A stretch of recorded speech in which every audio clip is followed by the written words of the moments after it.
Salut à tous les amis et bienvenue sur cette nouvelle vidéo sur la chaîne Motors. Pascal, tu es derrière la caméra, comment ça va? Ça va et toi? Ça va impeccablement bien parce qu'aujourd'hui on n'a pas une mais deux nouveautés.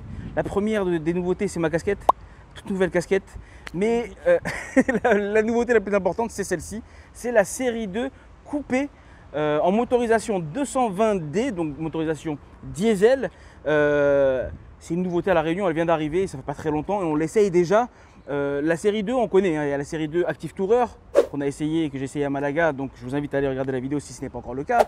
Il y a la série 2 Grand Coupé qui est un peu plus volumineuse que celle-ci, et puis il y a la série 2 Coupé qu'on découvre aujourd'hui et qui franchement est plutôt séduisante je trouve. La version qu'on a aujourd'hui avec nous c'est la finition M Technique. Il y a deux finitions, deux niveaux de finition à La Réunion. Petit correctif, il n'existe pas deux finitions seulement à La Réunion, mais bien trois. Il y a la finition Sport, la finition M Édition et la finition M Technique. Allez, je vous laisse tranquille. Tu as la M Édition et la M Technique. Quoi qu'il arrive, il y a du M dedans. Mais celle-là, c'est la version la plus haut de gamme, du moins à La Réunion, avec vraiment tout le pack, si tu veux, esthétique, lié à la performance et à la lettre M. Je le disais, c'est la version 220D, donc motorisation diesel. À La Réunion, il y a la version aussi 220i, motorisation essence. Puis il y a aussi la M240i qui est la version la plus, si tu veux, la plus aboutie en termes de motorisation. Déjà, c'est un 6 cylindres sur l'autre. Là, on est sur un 4 cylindres. Et puis elle développe 374 chevaux. Ici, on développe 190 chevaux. On va jeter un coup d'œil quand même rapidement sur le design de cette voiture. C'est un design totalement retravaillé.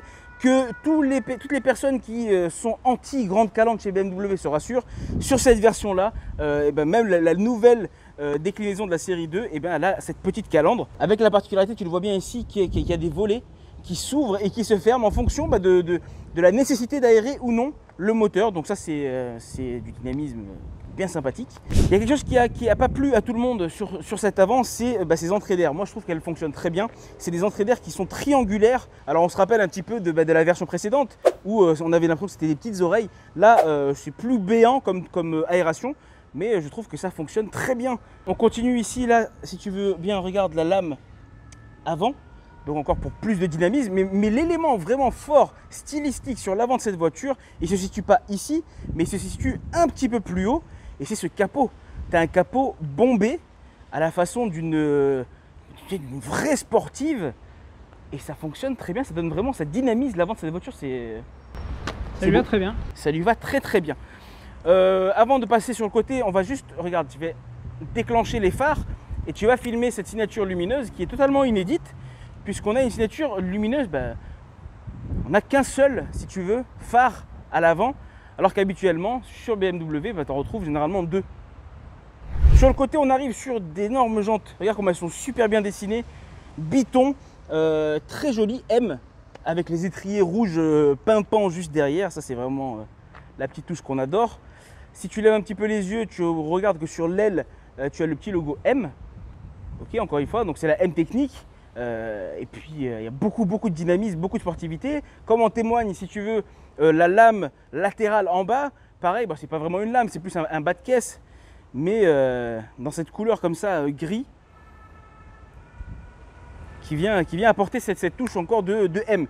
Avant de passer à l'arrière, regarde, jette un coup d'œil sur les poignées de porte.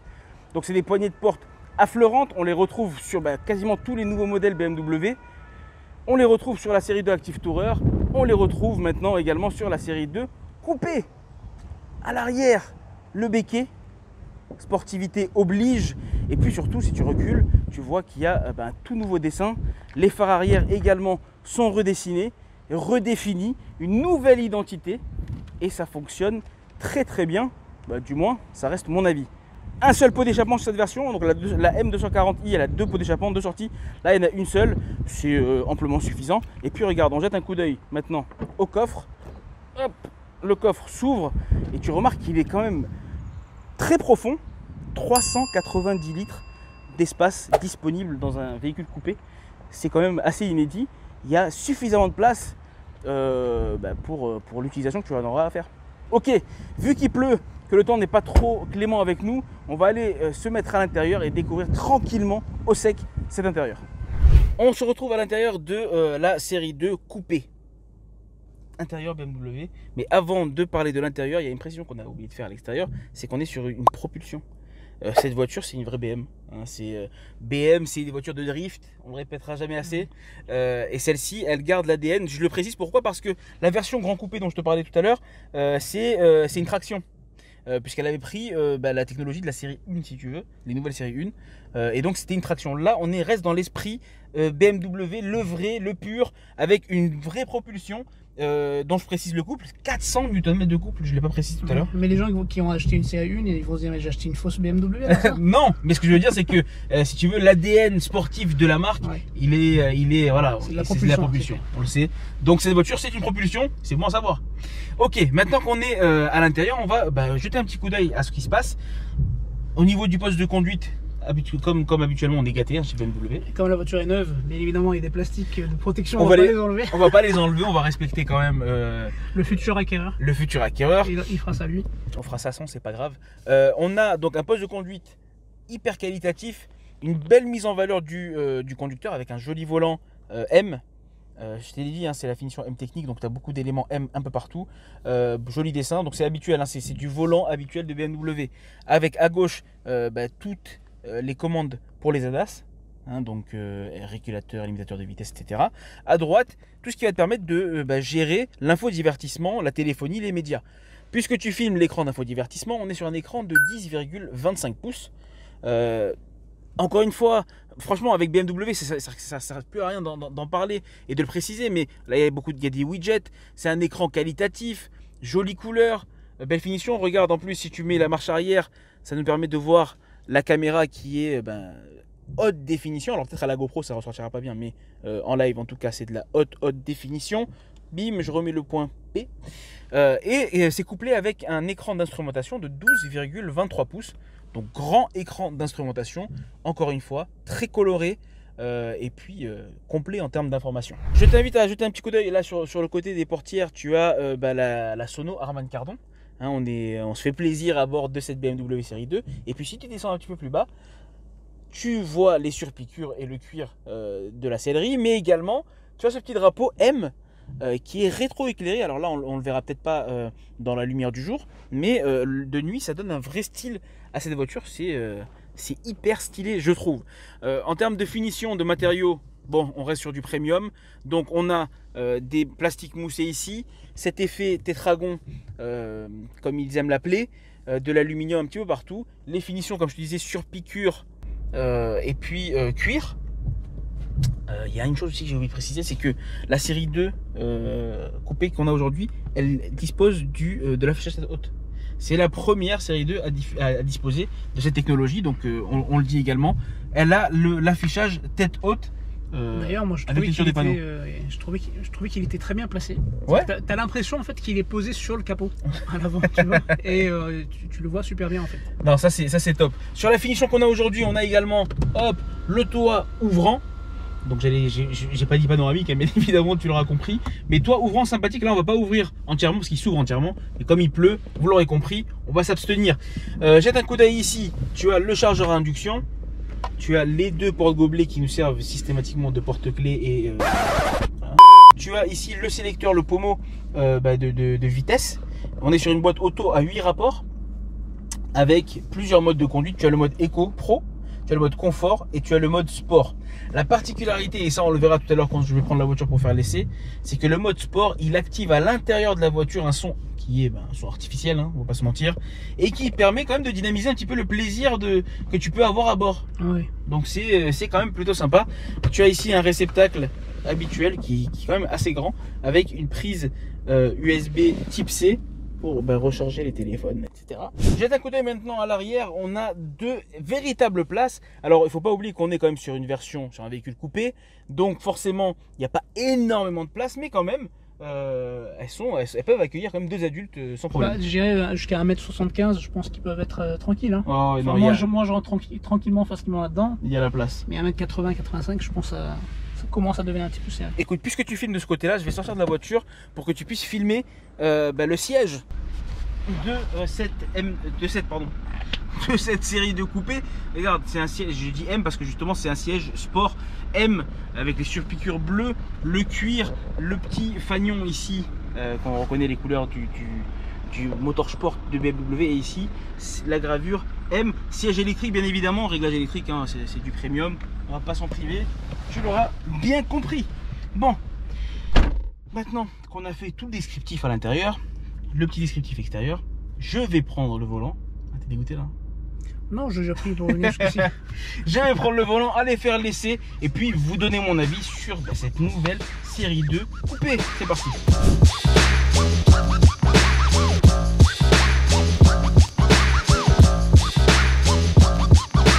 On est parti pour notre essai routier de la nouvelle BMW série 2 coupé. À l'intérieur, l'accueil BMW est au rendez-vous. On est particulièrement bien reçu dans ces sièges. En plus, là, on est dans une finition M technique et donc on a des sièges équipés sport M.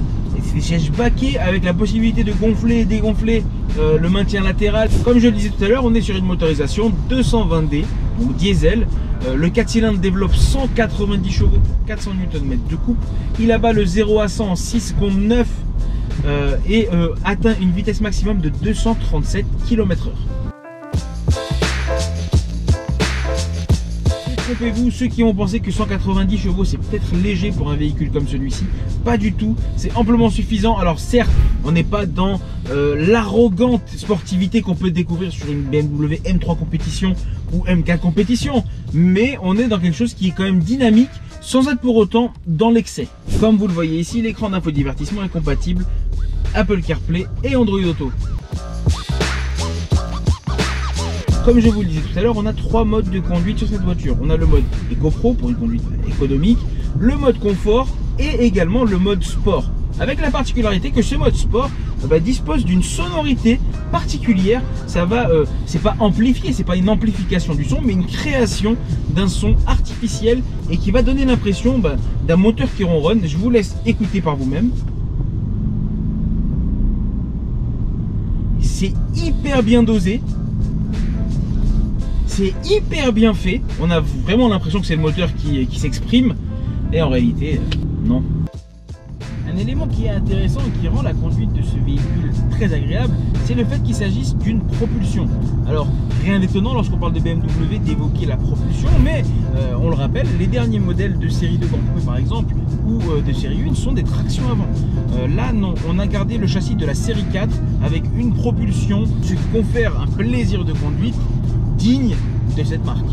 Et pour ce qui est du ressenti à l'intérieur, écoutez, je suis hyper bien à l'intérieur. Elle a du dynamisme quand il faut. Elle a... Bon, voilà, vous l'avez compris, hein, là je suis en mode sport. Donc là vous entendez bien, là bien évidemment je suis en mode sport, c'est le son qui est amplifié. Alors c'est une voiture, alors on a dit 190 chevaux, je vous ai dit qu'on n'était pas dans l'aberration d'une M3 ou M4 compétition, mais on est dans quelque chose qui est hyper dynamique. En plus de ça, on a une micro-hybridation 48 volts qui va nous permettre lors des phases de démarrage d'avoir ce petit peps supplémentaire et elle a une conduite vraiment très intéressante. BMW annonce une consommation à 5,1 litres au 100 km. Bon, je suis un petit peu au-dessus, je suis un petit peu au-dessus des 7 litres 2 pour être exact au 100 km, mais bon, j'ai une conduite qui est quand même assez dynamique. Je suis en train de tester la voiture et donc forcément j'accélère, je décélère, je suis en mode sport, je me fais plaisir aussi. Donc voilà, on est plutôt autour des 7 litres pour ma part. Élément fort de cette motorisation 220D, on est sur un véhicule dont l'émission de CO2 est comprise entre 122 et 132 grammes par kilomètre, ce qui va lui infliger un malus de 150 € seulement, là où sa sœur, la M240i, ça dépasse les 5000 €. Les amis, j'aimerais vous montrer la fonctionnalité auto reverse de cette voiture. Alors c'est quoi auto reverse? Vous allez comprendre, c'est le fait que le véhicule va enregistrer les 50 derniers mètres que vous avez effectués avec la voiture pour par exemple vous stationner et va parcourir automatiquement ces 50 derniers mètres sans que vous n'ayez rien à faire vous-même dans le sens inverse exactement afin de vous sortir d'une place peut-être qui est un petit peu trop compliqué à manœuvrer. Et la voiture va le faire pour vous et je vais vous le démontrer tout de suite. Alors là vous avez vu que j'ai parcouru le parking du BMW Réunion de la concession. Maintenant j'appuie sur la marche arrière, auto reverse et la voiture va parcourir comme ça, je touche plus rien et là vous allez le remarquer, elle va parcourir toute seule, le volant bouge tout seul, les 46 derniers mètres. Hop. Elle fait attention bien évidemment aux gens. Alors moi je gère le freinage quand même, hein. On fait confiance à la technologie, mais il faut pas non plus abuser. Voilà, on ralentit tranquillement. Et j'ai besoin de rien faire. La voiture va effectuer les 46 derniers mètres que j'ai effectués là. Et en plus elle va faire les mêmes bêtises que moi. C'est-à-dire que moi j'ai mis un coup de volant ici inutile, et ben elle le remet. C'est dingue, hein. Hop, on vérifie quand même que là dans l'angle il n'y a personne. La caméra de recul est tellement HD que j'ai l'impression de regarder avec mes yeux. Et voilà. Et j'ai rien à faire. Voilà. Là, il reste 15 mètres à parcourir. La voiture se souvient exactement du moindre mouvement que j'ai effectué. Alors là, comme on est en pente, elle demande un petit coup de boost. Et sinon, hop, la voiture est revenue. Les 50 derniers mètres. Ah, la technologie. C'est désormais l'heure du bilan de notre essai.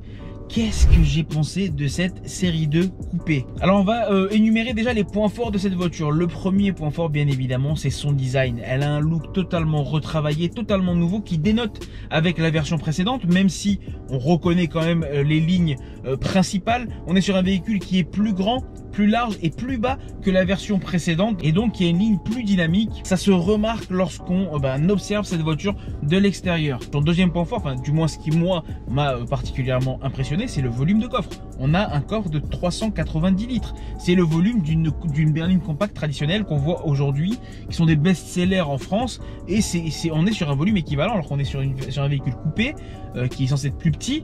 Et pourtant on a un volume de coffre très intéressant. Troisième point fort bien évidemment, c'est l'accueil BMW.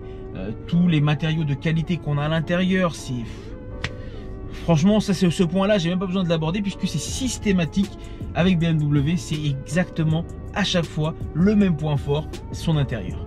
Autre point fort bien évidemment, c'est également le fait qu'il s'agisse d'une propulsion, et donc c'est un vrai plaisir à conduire. Les points négatifs maintenant, écoutez, ça va être totalement subjectif puisque certains ne vont absolument pas adhérer au design. D'ailleurs beaucoup de critiques ont déjà été émises, l'arrière avec les phares peut-être trop écartés pour certains, mais ça vraiment ça va être chacun individuellement ce qu'il va penser de la voiture, parce que pour tout ce qui est de la conduite et puis des prestations périphériques, on est quand même sur quelque chose de très abouti, de très plaisant, difficilement critiquable.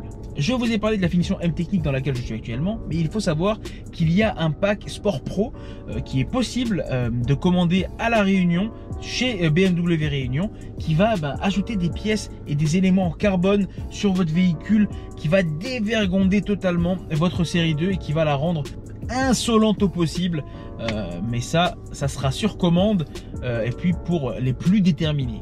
On va évoquer les prix maintenant. On est sur une grille tarifaire qui commence à partir de 49 900 € à la Réunion pour la BMW série de coupé, sachant que celle qu'on a aujourd'hui, la 220D en finition M Technique, 190 chevaux, 4 cylindres, on est à 76 500 € à la Réunion. Voilà les amis, j'espère que cette vidéo vous a plu. Si c'est le cas, je vous invite à la liker, la partager, la commenter, à vous abonner à nos réseaux sociaux Facebook, Instagram et YouTube, à prendre soin de vous, de vos familles, et je vous dis à bientôt pour un prochain essai. Ciao.